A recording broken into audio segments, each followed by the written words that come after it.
Some anniversaries elevate the spirit. This one, if you're of a certain age or mind, this one aches. Wednesday marks 30 years since John Lennon was shot dead outside his Manhattan apartment. On that December Monday evening in 1980, before the internet or cell phones, the world first learned of this tragedy from Monday Night Football. Tom Rinaldi has the story today. What eventually became a global phenomenon, days of mourning, began within minutes, fans expressing their grief the only way they knew how.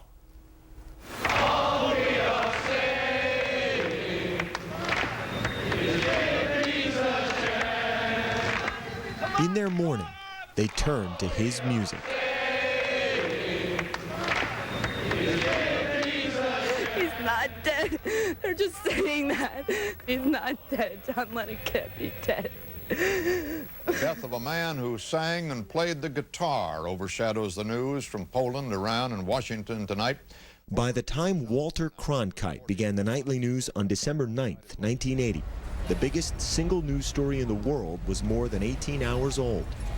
In America, millions of people didn't find out what happened from a newscast or a special report.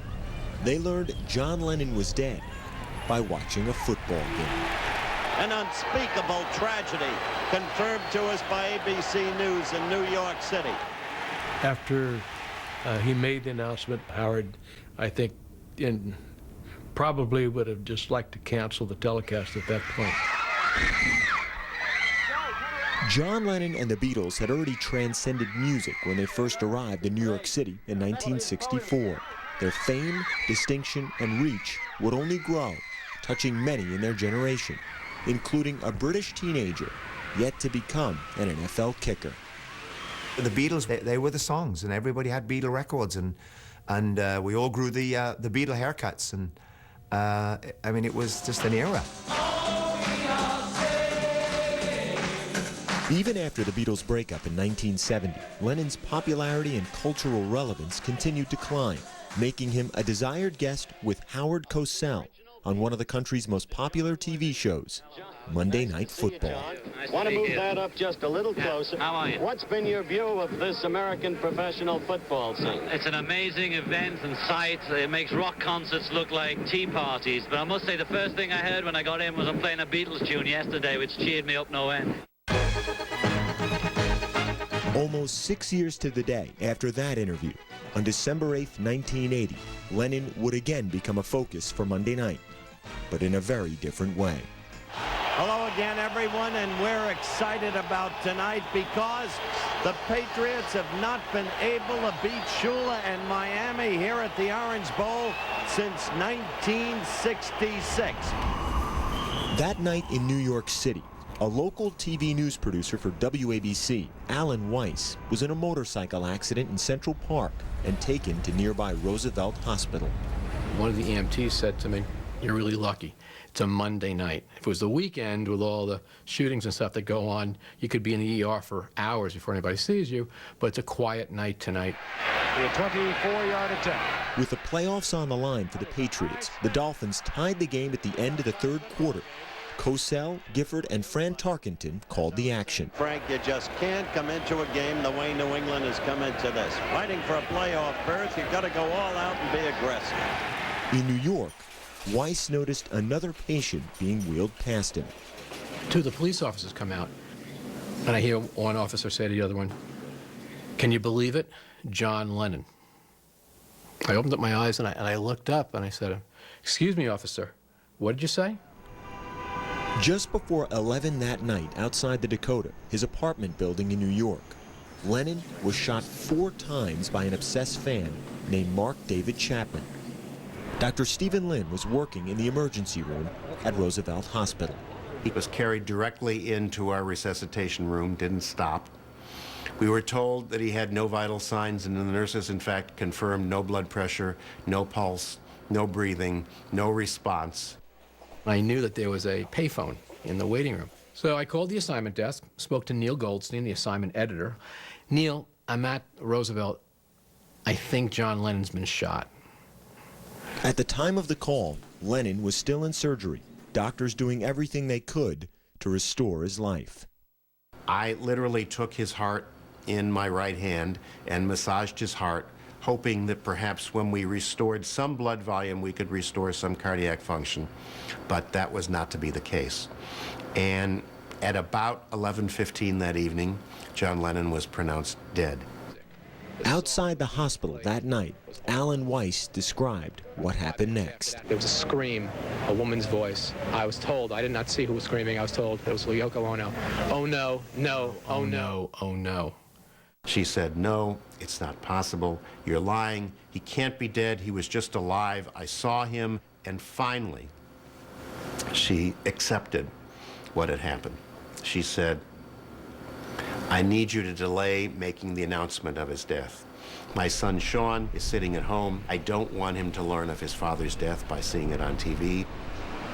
Before anyone outside Roosevelt Hospital knew of Lennon's fate, Weiss confirmed with his own doctor what happened, and then reported it. It was this duality between trying to be professional and this teenager still inside who adored and idolized this man. It was very difficult. In Miami, the Patriots and Dolphins were tied in the closing minutes of the fourth quarter. Beautiful shot by Kavanaugh. When the phone rang in the production truck. ABC News called the truck and said John Lennon has been shot in front of his apartment building and died on the way to the hospital. The information was stunning, but it needed confirmation. I immediately called ABC News back.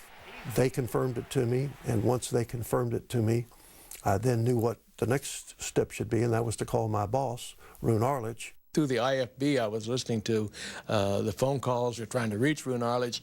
Howard Cosell, who had said, what's going on, what's going on? And of course, Fran and I looking at each other and trying to keep track of a very important football game. Butterflies must be churning in the stomach of John Smith, the field goal kicker for New England. At that time, we were tied up 13-13. I mean, you get one or two chances to make a contribution and win the game, so everything's on the line. Roone told me what I should do and how I should do it, being very careful about me giving Howard the news because Howard was friends with John Lennon, and Roone knew that he would be upset, which he was upset. There he is, John Smith, and he could be on the spot in just a moment. As the game went to commercial break with 40 seconds left, Cosell was uncertain what to do. He told Gifford off the air what he knew, that John Lennon was dead. In the booth, before coming back live, they had less than a minute to decide what to do. He was shot outside his apartment, the Dakota apartment building. Fellas, I just don't know. I'd like your opinion. I can't see this game situation allowing for that news flash. Can you? Absolutely, I can see it. You can? You betcha. We've got to. If we know it, we've got to do it. All right. I don't hang on. It's a tragic moment. And, all right. This is going to shake up the whole world. All right. I will get it in. Let Giff call this play, and then I'll get it in. It was just a situation where you didn't quite know what to do with it.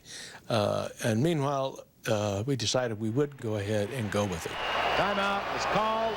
3 seconds remaining. John Smith is on the line, and I don't care what's on the line, Howard. You have got to say what we know in the booth. Yes, we have to say it. Remember, this is just a football game, no matter who wins or loses. An unspeakable tragedy confirmed to us by ABC News in New York City. John Lennon, outside of his apartment building on the west side of New York City, the most famous, perhaps, of all of the Beatles, shot twice in the back, rushed to Roosevelt Hospital, dead on arrival.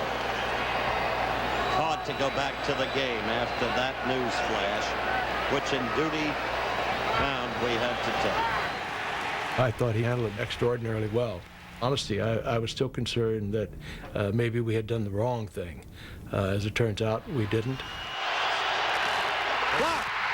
3 minutes, 15 With the kick blocked, Miami would win in overtime. I love you guys. But few would care.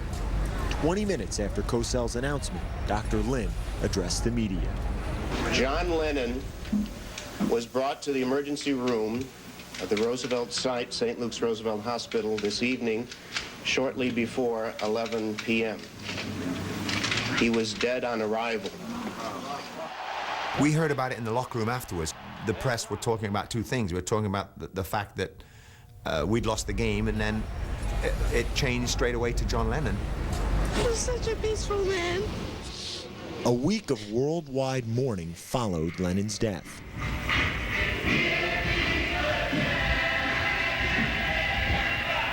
Five days after the shooting, more than 100,000 people gathered in Central Park for a moment of silence,